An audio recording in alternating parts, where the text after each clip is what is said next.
अस्सलाम वालेकुम एवरीवन। आपको मेरे थंबनेल से पता चल गया होगा कि आज हम शामी कबाब बना रहे हैं और वो भी लेफ़्ट ओवर चने की दाल से।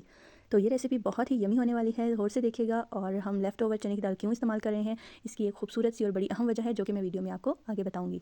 तो चलिए स्टार्ट करते हैं हमारी आज की रेसिपी, जिसके लिए हमें चाहिए 2 अदद हरी मिर्चें, आधी प्याली हरा धनिया, आधी प्याली हरा प्याज, 1 टेबलस्पून खुश्क धनिया कुटा हुआ, half tea spoon chaat masala और हाफ़ टी स्पून काला नमक, 2 अदद उबले हुए आलू, 1 चिकन पीस और चिकन पीस को बॉईल करने के लिए नमक 1 टेबलस्पून, गरम मसाला 1 टेबलस्पून, काली मिर्च 1 टीस्पून और हल्दी 1 चुटकी।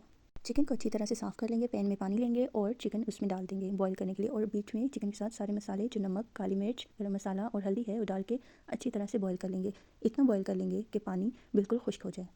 चिकन को कवर करके रख देंगे और साथ ही एक बाउल में हम दाल डाल लेंगे और दाल को हैंड मिक्सर से या किसी भी पोटैटो मैशर से या चॉपर में डाल के हम अच्छी तरह से इसको मैश कर लेंगे। दूसरी साइड पे हमारा चिकन बॉईल हो रहा है, एक बार इसमें चम्मच लगा के हम सारे मसालों को मिक्स कर देंगे और दाल को हम साथ साथ मैश कर रहे हैं। दाल को मैश करने के लिए मैंने चॉपर का इस्तेमाल भी किया, but I don't know why वो रिकॉर्ड नहीं हो सका। अब इसके अंदर हम मैश किए हुए आलू डाल के इसको अच्छी तरह से हम मिक्स कर लेंगे। आलू मिक्स करने के बाद बाकी तमाम मसाला जात भी हम इसमें डालकर इसको अच्छी तरह से मिक्स कर लेंगे। और इधर ही साथ साथ मैं आपको बताती चलूँ कि लेफ़्ट ओवर चने की दाल मैंने क्यों इस्तेमाल की। देखिए, हमारे जो वालिद होते हैं, हमारे शौहर होते हैं, शौहर हज़रात, भाई बेटे, ये बहुत मेहनत से कमाते हैं और हम ख़वातीन का फ़र्ज़ बनता है मेरे ख़्याल से कि इनकी मेहनत की कमाई को हम भी बहुत एहतियात से इस्तेमाल करें। घर में अगर कोई चीज़ बच गई है और वो ख़राब नहीं हुई तो उसको गिराने के बजाय या तो हमें वो किसी को दे देनी चाहिए या ख़ुद इस्तेमाल कर लेनी चाहिए। तो ये थी वजह कि मैंने चने की दाल क्यों इस्तेमाल की।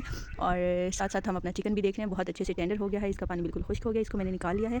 और अब हम इसको कूट लेंगे। इसे हम चॉपर में भी ग्राइंड कर सकते थे, बट कूटने से इसके जो रेशे हैं वो बहुत ही स्मूथ और अच्छे बनेंगे, लंबे वाले रेशे बनेंगे जो कि शामी कबाब में अच्छे लगते हैं। अब हम इन रेशों को इस मिक्सर में डालेंगे, लेकिन उससे पहले मैं आपको एक राज की बात इधर बताती चलूँ। अगर 1 टेबलस्पून भरकर हम किसी भी अच्छी कंपनी का कॉर्नफ्लोर इसमें शामिल कर लें तो जो शामी कबाब का क्रिस्प होता है वो भी बरकरार रहेगा और शामी कबाब फ्राई करते हुए टूटेंगे भी नहीं, इसकी बाइंडिंग बहुत अच्छी हो जाएगी। सब चीज़ों को ऐड करने के बाद अपने हाथों की मदद से हम अच्छे तरीके से सारी चीज़ों को मिक्स कर लेंगे और शामी कबाब किसी सांचे की मदद से या अपने हाथों से ही गोल गोल शामी कबाब बना लेंगे। जैसे कि आप देख सकते हैं, मैंने एक बड़ी ट्रे भर के इस लेफ्ट ओवर चने की दाल से बना ली है और इसमें फ्रीज़ कर लूँगी थोड़ी देर के लिए। और जब ये अच्छी तरह से फ्रीज़ हो जाए, सख्त हो जाए, तो हम इसे किसी भी ज़िप-लॉक बैग में सेव करके रख सकते हैं फ्रीज़र के अंदर। चलिए अब कुछ शामी कबाब हम फ्राई करके देख लेते हैं।